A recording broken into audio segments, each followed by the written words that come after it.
Congratulations!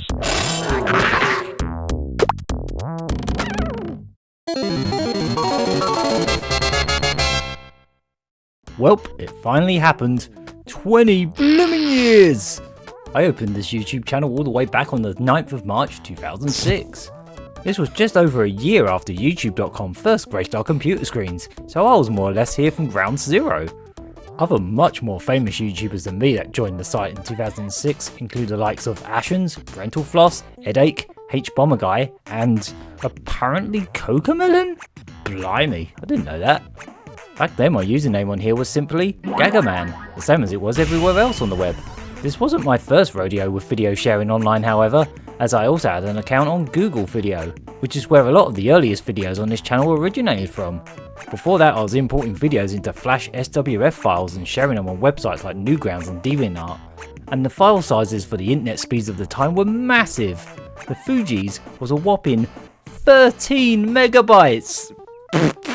Whoa! The first videos uploaded here were these boredom videos from 2004 of me prattling around in my house in glorious 240p. These are a real time capsule of browsing the Moogle Cavern and You're the Man Now Dog, chatting on MSN Messenger, watching Project ACO on VHS and playing with Outlaw Star toys. Kinda wish I still had those. Oh, listen to my tiny Whittle Babby voice. Yay, more, dolphin pizza. Pizza made out of dolphins. No, I don't think I want any of that. In the bin! Yeah, I know, boredom isn't spelt right. That was completely intentional and not at all me being rubbish at spelling. Honest. The fourth one I made a few years later has a bunch of experimental animation and mirror effect silliness in it, all done with the PlayStation 3's camera software. Is this a big enough clue that this was made in 2009? For a while now, most of the videos on here were unlisted, as to be honest, I was kind of embarrassed by some of them. I wanted the newer, shinier pngtuber era stuff to stand out, especially when you click on the popular tab. In those early days of YouTube, you could upload a pretty low effort let's play video of like a Roadrunner game on the Mega Drive and somehow get around 25,000 views for it. I didn't really think anything of it back then. Nowadays, getting those kind of numbers feels like a miracle. YouTube was so much smaller back then, stuff just found people easier I think. To say I didn't take this channel seriously back then is a gross understatement, but then again, most people didn't. Hardly anyone back then could have predicted that this whole YouTubing thing could become a career of sorts. But you know what? Sod it. Some of it might be a little bit cringe, but I should embrace this deep history of blurry, shaky convention footage and terrible attempt at YouTube poops. Sonic X and Dragon Ball Z clips badly synced to audio from the trapdoor? Who could resist? It's a squeaking lump. It smells lovely. This channel holds some very fond memories for me, and that history should be preserved. I don't think there's that many currently active peeps that can claim they've been here since almost the beginning. So I've been adding thumbnails and descriptions to many of these old videos that previously didn't have them and making them public again for all to see, rather than tucking them away in a playlist of unlisted videos. I'm keeping this thumbnail though. Look at it! I think this might be the lowest quality thumbnail I've ever seen. Honestly, I kinda wanna keep it that way. You a pillow, you a pillow, you a pillow. In doing so, I accidentally learned something about how unlisted videos work. If they've never been public before, setting them to public will make them brand new uploads. That's why this video randomly sprung up on your subscription feeds a while ago. Hello, I'm the disembodied floating head of Andy Murray. This wasn't what I intended, but you know what? I'm gonna own this. It's the year of 2026 and somehow the disembodied floating head of Andy Murray has returned. He's needed in these trying times. Yeah, you probably need some context. During Wimbledon in 2012, me and Cherry T were browsing a Holland and Barrett store and hovering above our heads was this. And thus, a legend was born. Some of these old videos nowadays are a copyright claimed nightmare. For example, if you're a Canadian or use a VPN to cosplay as a Canadian, you'll be able to view this Ren and Stimpy Sonic CD remix thing I created in 2009, which is otherwise blocked from virtually every other country on the planet. Costa Rica, Belize, Nicaragua, Bermuda, Bahamas, Tobago, San Juan, Paraguay, Uruguay, Suriname, and French Guiana, Barbados, and Guam. This was the most viewed video on this channel for a majority of its existence, until the How to Use VideoTube mini video came along anyway. Thanks for keeping that one going, by the way. It's me current bread and butter. Also, if you for some reason want to watch either of my 2008 or 2018 showreels and you're from either Belarus or Russia, you're also going to need a VPN. My history with this video sharing website goes far beyond just this channel though. In fact, until about 2022, this was my least active channel, merely a dumping ground for animation showreels for most of its life. A majority of my YouTube career, if you can call it that, was dedicated to two long-running collaborative video game channels. The first of which was the Dreamcast Junkyard, which has also been celebrating its 20th anniversary over the last year. Created by Tom Charnock in December of 2005, the Dreamcast Junkyard started life on Blogger, documenting the second-hand Dreamcast collecting, rummaging through the bargains that could be had in game station boot sales and the like. Shops were literally giving these games away at that point. 2 for a tenner, oh yeah! I stumbled across the blog and was instantly enamoured with the concept, as I was doing the exact same thing. So much so that I offered to join in on writing articles, and by June of 2006 I also set up a YouTube channel for it. Most of the videos I uploaded at first were mainly to go alongside articles I was writing for the blog, including some rather infamous videos where I filmed myself playing Soul Calibur and virtual tennis with the fishing controller. Man, who needs Wii Tennis? Oh, what are you doing? You just... useless Aussie. No! Come on, come back! No! Backwards! No! You're going the wrong way! Come on! This game isn't really worth playing with this thing. And I'm knackered. These even got featured on the infamous Sega fan blog UK Resistance, where I was described as a bit of a whack muffin. Memories! This was followed by a series of videos called Rummage, my first ever video reviews, and another series called Inside Out, my first unboxing videos. I had a lot of fun writing these and honestly wish I did far more of them. Here's some of the choice nuggets of wisdom from them. This is just about as blowy shitty uppy as you can get. Shit couldn't blow up any more than it does here. These have you carefully driving through narrow areas, collecting lime balls. Don't ask. I think there's a lesson that could be learned here. Fairies shouldn't have boob jobs. No wait, that isn't it. This game could be represented by 3 letters. F-U-N. Fun. Remember that? Fun? Sometimes you've just got to let go of your high standards and just play a game that involves kangaroos with flamethrowers. And if you're not willing to sacrifice good gameplay for kangaroos with flamethrowers, then avoid it. Just don't bother. I also did this little stop motion animation for the channel, which you might have seen the remaster of in the Animated AF Vintage Collection. Unfortunately, the original video got muted for using music by the Polysix. I think my proudest contribution to the Dreamcast Junkyard was assembling the Top 100, a massive community poll which I followed up sometime later with an even more ambitious Top 200. Rocky, what's your favourite Dreamcast game? Is it Hanagumi Tires and Columns 2? It is? Oh, you're a good cat. You're a good, clever cat. Unlike those voters that didn't vote for this.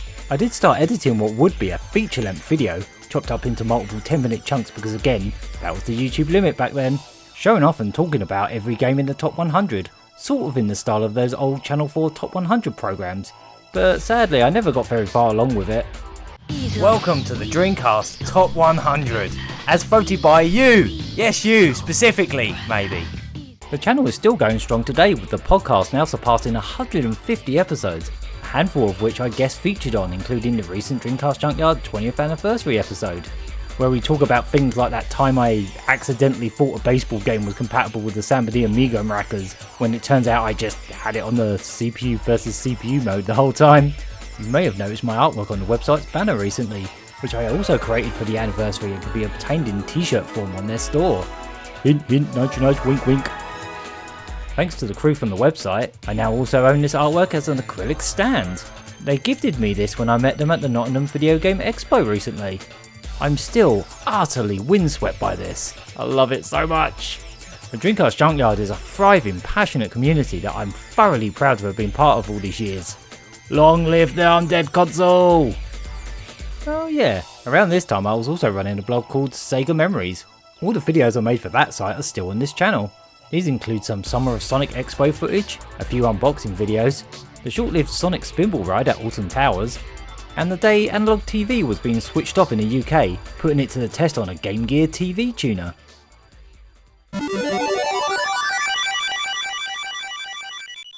My next big venture elsewhere on YouTube was another collaborative video game channel.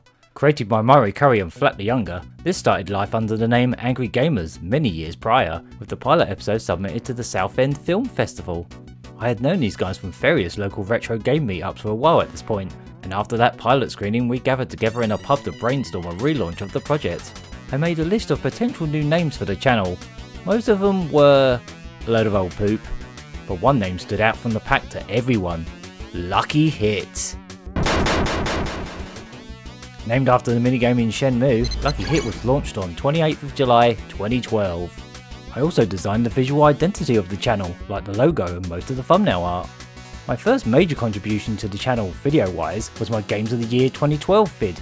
Tokyo Jungle! Oh yeah, it's a downloadable game, it doesn't have a box. Hang on a sec. There we go. Tokyo Jungle! And an April Fool's review of some NES bootleg Harry Potter game? April Fool's videos became a long-running tradition on the channel. I really attempted to outdo myself every time. These included a Super Mario 3 Super Moves Exercise DVD review. Oh, what is that? Super Mario 3! And an episode of a Lucky Hit sitcom, animated in Go Animate. You know, definite.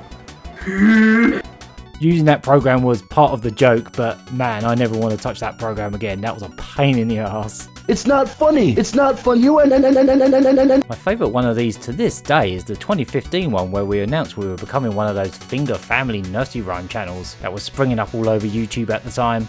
The video goes off the rails as the crunch of pumping out finger family animations drives me insane. Animator finger, where are you? Here I am, still animating these! Help me finger, where am I? Help me! Ah! All the animation, including the fully hand-drawn bit, was quite literally flung together in a couple of days. It was so rushed in fact that the family positions on the fingers ended up being the wrong way round. But you know what, I think that adds to the whole point of it.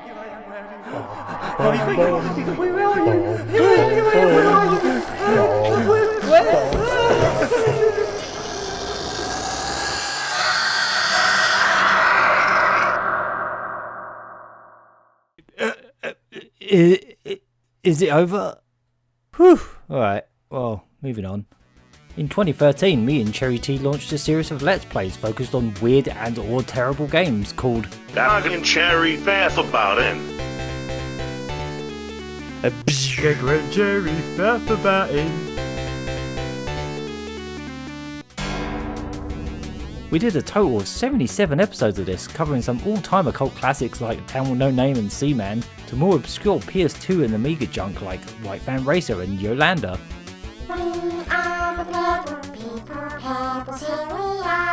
People were particularly enamoured with the episodes about Thomas the Tank Engine games.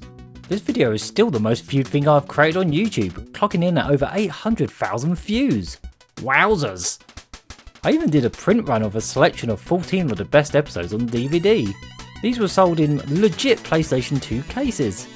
I clearly made far too many, as I still have a bunch of these knocking about in my loft, alongside the Lucy Lolly DVDs I made in 2008.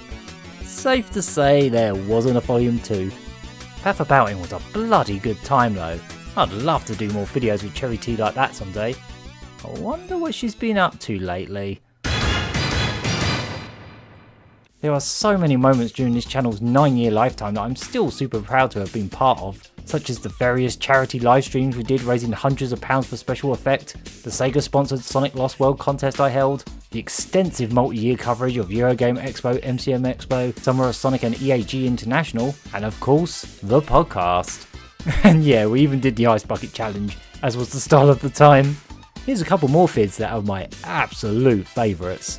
The Castlevania rap, a music video we created in 2016 for Halloween using an incredibly 90s remix of Bloody Tears found on an album called the Dracula Perfect Selection. This is legitimately the most fun I've ever had creating something for YouTube, full stop. The location filming, the costumes, the props, the editing, everything. And yep, that's me in a skin-tight skeleton suit, prancing about a forest with a plastic toy bone between my legs. While you're at it, also please check out the making of video that goes with it, because honestly that's just as funny as the final video, if not in some ways a little bit funnier. Right, are you guys all ready to be cool 90s rappers? Cool 90s rappers don't drink tea.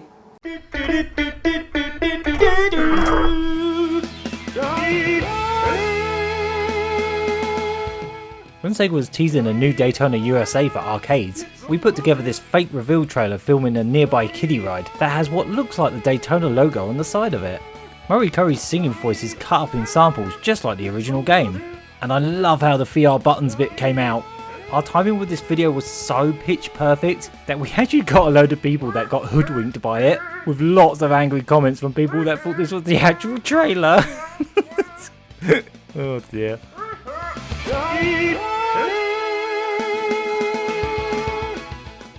Other highlights include the Metal Hawk review, the Silent Hill 2 dog ending cover, 25 years of Sonic Lyrical Genius, the Murray Monday series. I could go on and on and on. Good times. The most underrated video, in my opinion, is probably the Mega Drive Flip and Load. I don't think many people got the joke, but it's deliberately drawn out and tedious. So, as the name suggests, you flip and you load. But we're going to do it all in one smooth action, and I'm going to show you right now. Blink and you'll miss it.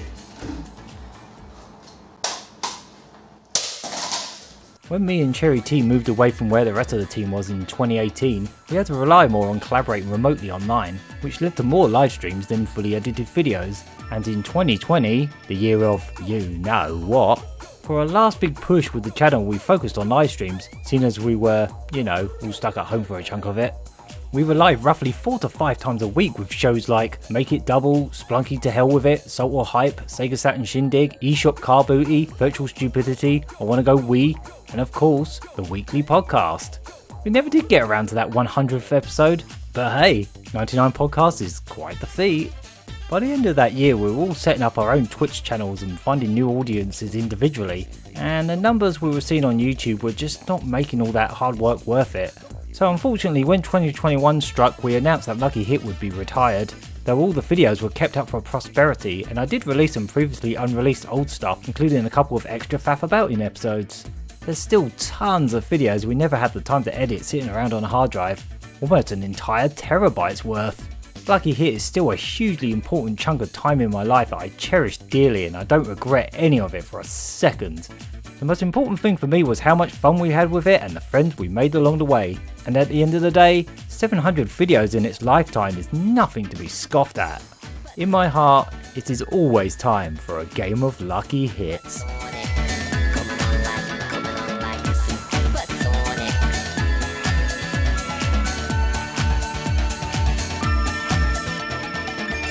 And it was from around this point that I decided to relaunch this channel you're on right now. Should I have started a brand new channel from scratch rather than repurpose this ancient Gagaman channel full of random videos that only vaguely relate to what I post here now? Yeah, probably. But if I had done that, I wouldn't be telling you this story right now, would I? I wouldn't be celebrating its 20th anniversary if I just left it dormant. Everything somehow ties back to here, my longest lived home on the World Wide Web. And may that continue for as long as I'm able. Or for as long as YouTube exists, I suppose. Oh, by the way, thank you so much for recently getting me to 4K subscribers. Your support these last few years have been nothing short of incredible. When I reach 5,000 subscribers, I'll do another Ask Me Anything Q&A session. How's that sound? Also, while I've got you, Tommy Pope, aka Murray Curry, has just released his debut album, Songs From Under the Stairs. It's available on all streaming platforms, including here on YouTube, and there will soon be a signed limited print run of the album on CD. The CD will include this artwork by me, both inside the booklet and as a sticker. This album is full of absolute bangers, trust me on this. Go check out his tunes via the links in the description. Well, until next time, TTFN, ta-ta for now. Why am I quoting Tigger?